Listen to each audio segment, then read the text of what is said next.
नमस्कार। मैं हूं आपका दोस्त विजय विद्रोही। आप मुझसे जुड़ चुके हैं, इसके लिए आप सबका तहे दिल से शुक्रिया। और अगले 6-7 मिनट आपसे जुड़े रहने की कोशिश करूंगा। बात करेंगे आज अरविंद केजरीवाल की। लोग कहते हैं कि अरविंद केजरीवाल को समझना बहुत मुश्किल है। मफलर थे पहनते थे तब भी समझना मुश्किल था, मफलर उतार दिया है अब भी समझना मुश्किल है। यू टर्न ले लेते हैं तब भी समझना मुश्किल है, सीधी चाल चलते हैं तब भी समझना मुश्किल है। वसीम बरेली साहब का एक शेर है, मैं चाहता भी यही था कि वो बेवफा निकले, मैं चाहता भी यही था कि वो बेवफा निकले, उसे समझने का कोई तो सिलसिला निकले। तो क्या ईडी ने जो सम्मन जारी किया है, इसके माध्यम से अरविंद केजरीवाल की राजनीति को समझने का एक सिलसिला निकलता दिखाई दे रहा है? इस विषय पर आज का वीडियो है। सवाल ये नहीं है कि कोई मुख्यमंत्री जेल से शासन चला सकता है या नहीं। सवाल ये भी नहीं है कि किसी मुख्यमंत्री के जेल जाने की सिर्फ और सिर्फ आशंका को लेकर कोई पार्टी जनमत संग्रह रेफरेंडम के लिए जनता के बीच चली जाए या नहीं चली जाए। सवाल ये भी नहीं है कि जनता जो कहेगी उसे मुख्यमंत्री के रूप में अरविंद केजरीवाल माने या ना माने। सवाल क्या है? सवाल ये है कि अगर किसी पॉलिटिकल पार्टी को लगता है कि ईडी पॉलिटिकल वजह से केंद्र सरकार के इशारे पर तंग कर रही है, बेवजह सम्मन जारी कर रही है, तो ऐसे में ईडी का मुकाबला कैसे करना चाहिए, ये बड़ा सवाल है। और इसका एक पॉलिटिकल आंसर अरविंद केजरीवाल मेरे हिसाब से देने की कोशिश कर रहे हैं। आप उनके इसको नौटंकी कह सकते हैं, नाटक कह सकते हैं, ड्रामा कह सकते हैं कि ये क्या बात हुई भाई, ईडी ने सम्मन जारी किया है, कुछ सवाल पूछना चाहती है ईडी, आपको जाना चाहिए, सवालों के जवाब देने चाहिए। लेकिन ये क्या, आप कहे दिल्ली में जनमत संग्रह कराएंगे, जनता से पूछेंगे कि अगर ईडी ने अरविंद केजरीवाल को गिरफ्तार कर लिया तो क्या अरविंद केजरीवाल को इस्तीफा दे देना चाहिए या नहीं दे देना चाहिए, या फिर जेल से सरकार चलानी चाहिए या नहीं चलानी चाहिए। ये सवाल सिर्फ दिल्ली से पूछते इतना ही बहुत, तब भी ठीक था। पंजाब में भी जनता से पूछेंगे, चलिए वो भी मान लिया कि पंजाब में भी आपकी सरकार है, लेकिन देश के अन्य राज्यों में भी कुछ जगह जाकर पूछेंगे भला ये क्या बात हुई।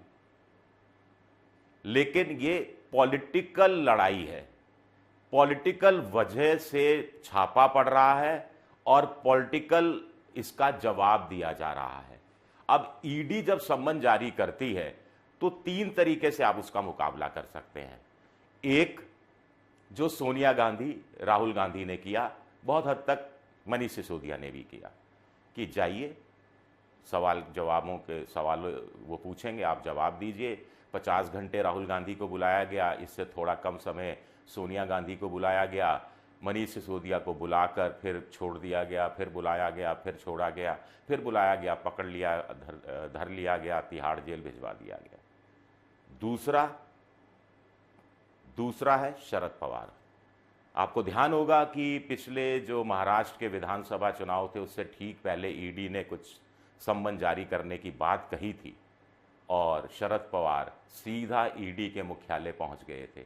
कहा कि मैं आ गया हूं, मैं आ जाता हूं, जहां चाहोगे मैं आ जाऊंगा, जब चाहोगे मैं आ जाऊंगा, जो चाहोगे मैं वो दस्तावेज लेकर आऊंगा, जो सवाल पूछो मैं जवाब दूंगा, बुलाइए मुझे, कहां बुलाते हैं, क्या पूछना चाहते हैं। ऐसे कहकर शरद पवार ने चैलेंज किया था ईडी को। और उसके बाद महाराष्ट्र में उन्होंने अपने खराब स्वास्थ्य के बावजूद इतना धुआंधार प्रचार किया कि अपनी पार्टी की जो विधानसभा में सदस्यों की संख्या है वो 50 पार कर दी थी।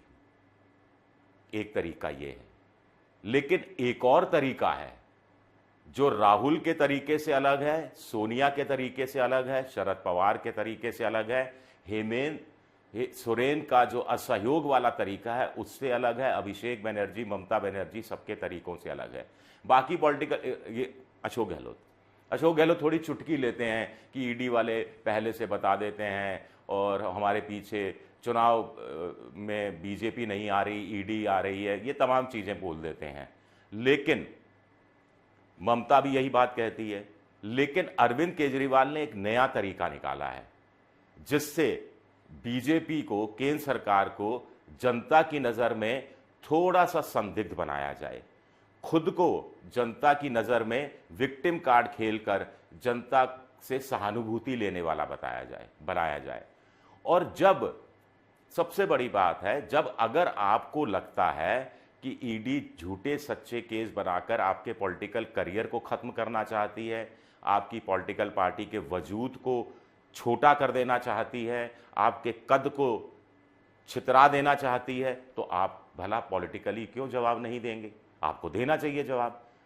अरविंद केजरीवाल ने सही पूछा जब ईडी ने सम्मन जारी किया कि भाई आप पहले ये बताइए क्यों बुला रहे हो, किस सिलसिले में बुला रहे हो, क्या पूछताछ करना चाहते हो, मुख्यमंत्री के रूप में बुला रहे हो, गवाह के रूप में बुला रहे हो, आरोपी के रूप में बुला रहे हो, या फिर कुछ और किस किस रूप में बुला रहे हो, स्पष्ट तो कीजिए। ईडी के पास कोई जवाब नहीं था। ईडी ने दोबारा सम्मन जारी किया है। ये कहकर वो भगवत मान को लेकर मध्य प्रदेश छत्तीसगढ़ के दौरे पर निकल गए थे और अब उन्होंने एक और कार्ड खेल दिया है, जो कुछ लोगों की नज़र में ड्रामा है, कुछ लोगों में की नज़र में नौटंकी है, कुछ लोगों की नज़र में मास्टर स्ट्रोक है, पॉलिटिकली एक मास्टर स्ट्रोक है। अब ये देखना दिलचस्प होगा कि ये कार्ड उनका कितना काम आता है और ईडी पर क्या इसका असर पड़ता है या नहीं, या कल को ईडी बुलाती है और गिरफ्तार कर लेती है तो ये मामला फिर जब कोर्ट में चैलेंज अरविंद केजरीवाल की तरफ से किया जाएगा तब वो क्या एक्शन लेते हैं।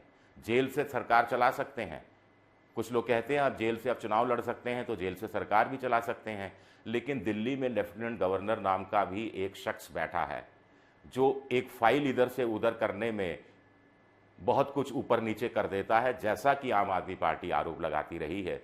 तो जेल में मुख्यमंत्री जाएंगे और एलजी साहब चुपचाप बैठ जाएंगे, ऐसे कैसे हो सकता है? शुक्रिया, बहुत बहुत शुक्रिया।